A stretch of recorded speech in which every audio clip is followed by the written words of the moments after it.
ఒకవేళ అప్పు తీసుకున్న వాళ్ళు డబ్బు కట్టలేకపోయారనుకోండి, అప్పుడు అప్పిచ్చిన వాళ్ళు ఆ ఆస్తిలో కొంత భాగాన్ని మాత్రమే జప్తు చెయ్యొచ్చా? ఇది చాలా ముఖ్యమైన ప్రశ్న కదూ. ఈరోజు మనం తాకట్టు ఫోర్క్లోజర్ వెనుక ఉన్న ఈ కీలకమైన చట్టపరమైన అంశం గురించే మాట్లాడుకోబోతున్నాం. సో ఈరోజు మన ప్రయాణం ఎలా ఉండబోతోందంటే, ముందుగా అసలు తాకట్టు అంటే ఏంటి అనే బేసిక్స్ నుంచి మొదలుపెడదాం. తర్వాత అప్పు కట్టకపోతే అంటే డీఫాల్ట్ అయితే ఏమవుతుందో చూద్దాం. ఆ పైన ఫోర్క్లోజర్ అంటే ఏంటి, దానికి సంబంధించిన ఒక ముఖ్యమైన సూత్రం అవిభాజ్యతా సూత్రం గురించి తెలుసుకుని, చివరిగా పాక్షిక ఫోర్క్లోజర్ ఎందుకు కుదరదో క్లియర్గా అర్థం చేసుకుందాం. ఓకే, ఫోర్క్లోజర్ అనే పెద్ద కాన్సెప్ట్ అర్థం కావాలంటే మనం ముందు దాని పునాదికి వెళ్ళాలి. అదే తాకట్టు. ఇది కేవలం ఓ కాగితం మీద రాసుకున్న ఒప్పందం మాత్రమే కాదు, ఇది ఒక భద్రతకు, ఒక నమ్మకానికి పునాది అన్నమాట. చాలామంది ఇక్కడే పొరపాటు పడతారు. తాకట్టు అంటే ఆస్తిని అమ్మేసినట్టు కాదు, అస్సలు కాదు. దీన్ని సింపుల్గా ఎలా అర్థం చేసుకోవాలంటే, అప్పు తీసుకున్నప్పుడు ఆస్తి ఓనర్షిప్ను బదిలీ చెయ్యట్లేదు, కేవలం ఆ ఆస్తి మీద ఒక హక్కును బదిలీ చేస్తున్నారు. అంటే అప్పు తీర్చేంతవరకు ఆ ఆస్తి అప్పుకు హామీగా ఉంటుంది. సో యాజమాన్యం రుణగ్రహీతదే, కాని దానిపై భద్రత మాత్రం రుణదాతది. సరే, ప్రతి తాకట్టు ఒప్పందంలోనూ ఇద్దరు ముఖ్యమైన వ్యక్తులు ఉంటారు. ఒకటి తాకట్టుదారు, అంటే ఆస్తిని హామీగా పెట్టి అప్పు తీసుకునే వ్యక్తి. రెండు తాకట్టు గ్రహీత, అంటే డబ్బు అప్పుగా ఇచ్చే వ్యక్తి లేదా సంస్థ. ఈ రెండు పదాల మధ్య తేడా గుర్తుపెట్టుకోవడం చాలా ముఖ్యం, ఎందుకంటే మొత్తం కథ వీరిద్దరి చుట్టూనే తిరుగుతుంది.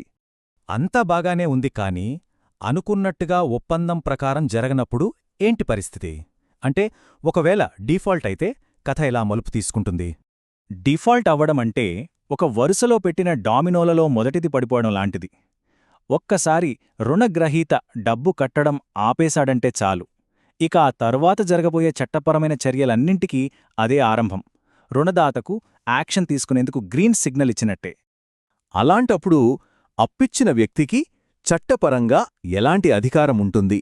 వాళ్ల డబ్బును తిరిగి రాబట్టుకోవడానికి వాళ్ల ముందున్న మార్గమేంటి?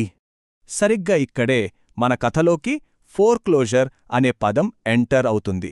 ఇది రుణదాత చేతిలో ఉన్న ఒక పవర్ఫుల్ లీగల్ వెపన్, వాళ్ల హక్కులను కాపాడుకోవడానికి ఉపయోగించే ఒక చట్టపరమైన ఆయుధం. ఈ టేబుల్ చూస్తే మనకు రెండు వైపుల వాదన స్పష్టంగా అర్థమవుతుంది. ఒకవైపు తాకట్టు పెట్టిన వ్యక్తికి విమోచన హక్కు లేదా రైట్ ఆఫ్ రిడెంప్షన్ ఉంటుంది, అంటే అప్పు మొత్తం తీర్చేసి తన ఆస్తిని పూర్తిగా విడిపించుకునే హక్కు. ఇది చాలా బలమైన చట్టబద్ధమైన హక్కు. మరోవైపు అప్పిచ్చిన వ్యక్తికి ఫోర్క్లోజర్ హక్కు ఉంటుంది, అంటే అప్పు కట్టకపోతే ఆ విమోచన హక్కును చట్టపరంగా రద్దు చేయించే హక్కు. ఇది ఒక రకంగా చెప్పాలంటే ఈ రెండు హక్కుల మధ్య జరిగే పోరాటం లాంటిది. అయితే ఫోర్క్లోజర్ అంటే రుణదాత నేరుగా వెళ్లి ఆస్తిని స్వాధీనం చేసుకోవడం కాదు, అదొక పద్ధతి ప్రకారం జరిగే చట్టపరమైన ప్రక్రియ. ఫస్ట్ స్టెప్ డీఫాల్ట్, అంటే అప్పు కట్టకపోవడం. సెకండ్ స్టెప్ రుణదాత కోర్టులో దావా వేయడం. ఇక ఫైనల్ స్టెప్ కోర్టు విచారణ జరిపి రుణగ్రహీత విమోచన హక్కును రద్దు చేస్తూ ఒక డిక్రీ జారీ చేయడం. ప్రతిదీ చట్టప్రకారమే జరగాలి. ఇది చాలా చాలా ముఖ్యమైన పాయింట్. ఎగ్జామ్స్లో కూడా అడుగుతారు. రుణదాత తనకు తానుగా ప్రైవేటుగా ఫోర్క్లోజ్ చేయలేడు. విమోచన హక్కును రద్దు చేసి అధికారం కేవలం కోర్టుకు మాత్రమే ఉంది. ఇదే రుణగ్రహీతకు ఉన్న అతిపెద్ద రక్షణ. లేకపోతే బలవంతులు ఇష్టమొచ్చినట్టు ఆస్తులను లాక్కునే ప్రమాదముంటుంది. అందుకే కోర్టు జోక్యం తప్పనిసరి. ఇప్పుడు అసలు విషయానికొద్దాం. ఒకవేళ అప్పులో కొంత భాగం మాత్రమే వసూలు కావాలనుకుంటే రుణదాత ఆస్తిలో కొంత భాగాన్ని మాత్రమే ఫోర్క్లోజ్ చేయొచ్చా? ఇది చాలా ఆసక్తికరమైన ప్రశ్న కదూ. ఈ ప్రశ్నకు సమాధానమే మన ఈ విశ్లేషణకు కేంద్రబిందువు. ఆ ప్రశ్నకు సమాధానం ఒకే ఒక్క సూత్రంలో దాగి ఉంది. అదే అవిభాజ్యతా సూత్రం.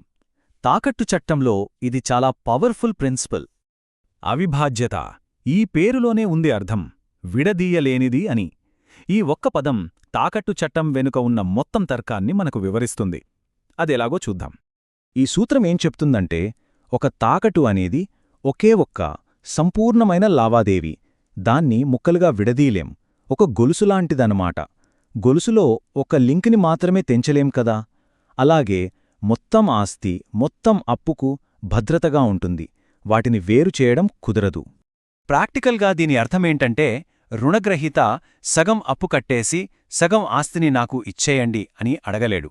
అలాగే రుణదాత కూడా నాకు రావాల్సిన దానిలో సగం డబ్బు కోసం ఆస్తిలో సగం జప్తు చేస్తాను అని చెప్పలేడు. ఎందుకంటే ఆ అప్పు, ఆ ఆస్తి రెండూ విడదీయరానివి. మొత్తం అప్పు తీరే వరకు మొత్తం ఆస్తి హామీగానే ఉంటుంది. ఇప్పుడు మనకు క్లారిటీ వస్తుంది. మనమిందాకడిగిన ప్రశ్నకు సమాధానం దొరుకుతుంది. ఈ అవిభాజ్యత సూత్రం వల్లే పాక్షిక ఫోర్క్లోజర్కు చట్టం అంగీకరించదు.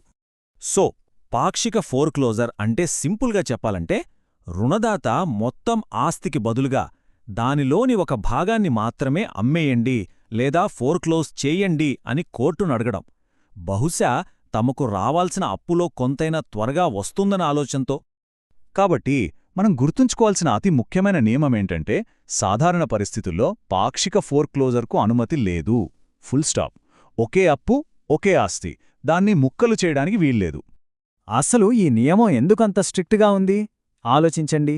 ఒకవేళ దీన్ని అనుమతిస్తే ఏమవుతుంది? ఒకే ఆస్తి మీద ఒకే అప్పు కోసం 10 కేసులు నడుస్తాయి. ఆ ఆస్తిని ఎవరు కొనడానికి ముందుకొస్తారు? దాని విలువ పడిపోతుంది. రుణగ్రహీత పరిస్థితి అగమ్యగోచరంగా తయారవుతుంది. ఈ గందరగోళమంతా నివారించడానికే ఈ నియమం ఉంది. ఇది ఇద్దరికీ మంచిది. కాని మనకు తెలుసు కదా, చట్టంలో ప్రతి నియమానికి దాదాపుగా కొన్ని మినహాయింపులు ఉంటాయి. ఈ నియమానికి కూడా కొన్ని చాలా నిర్దిష్టమైన, అరుదైన సందర్భాల్లో మినహాయింపులు ఉన్నాయి. అవేంటంటే, ఒకవేళ తాకట్టు ఒప్పందంలోనే పాక్షిక ఫోర్క్లోజర్కు అంగీకరిస్తే, లేదా రుణదాత, రుణగ్రహీత ఆస్తులు చట్టబద్ధంగా వారసుల మధ్య పంచబడితే, ఇలాంటి కొన్ని ప్రత్యేక పరిస్థితుల్లో కోర్టు అనుమతించవచ్చు. కాని ఒకటి గుర్తుపెట్టుకోవాలి, ఇవి చాలా చాలా అరుదైన మినహాయింపులు. సాధారణ నియమాన్ని ఇవి మార్చవు. సో మొత్తం మీద మనం నేర్చుకున్నదేంటి? తాకట్టు అనేది ఒక సంపూర్ణ ఒప్పందం. దాన్ని విడిదీయలేం. కాబట్టి దాని పరిష్కారమైన ఫోర్క్లోజర్ కూడా సంపూర్ణంగానే ఉండాలి, పాక్షికంగా కాదు. ఈ ఒక ప్రాథమిక సూత్రం ఇటు రుణదాతను అటు రుణగ్రహీతను కాపాడుతూ మొత్తం ప్రక్రియలో ఒక స్పష్టతను, న్యాయాన్ని అందిస్తుంది. ముగించే ముందు ఒక ఆలోచన. పాక్షిక ఫోర్క్లోజర్ను అనుమతించకపోవడమనేది రుణగ్రహీత ఆస్తిని కాపాడటానికే అని మనం చెప్పుకున్నాం. కాని కొన్నిసార్లు ఇదే నియమం ఒక చిన్న మొత్తాన్ని చెల్లించి సమస్యను పాక్షికంగా పరిష్కరించుకునే అవకాశాన్ని దూరం చేస్తుందా? అంటే ఇది ఎప్పుడూ రక్షణేనా, లేక కొన్నిసార్లు భారంగా కూడా మారుతుందా? దీని గురించి ఆలోచించడం ఆసక్తికరంగా ఉంటుంది.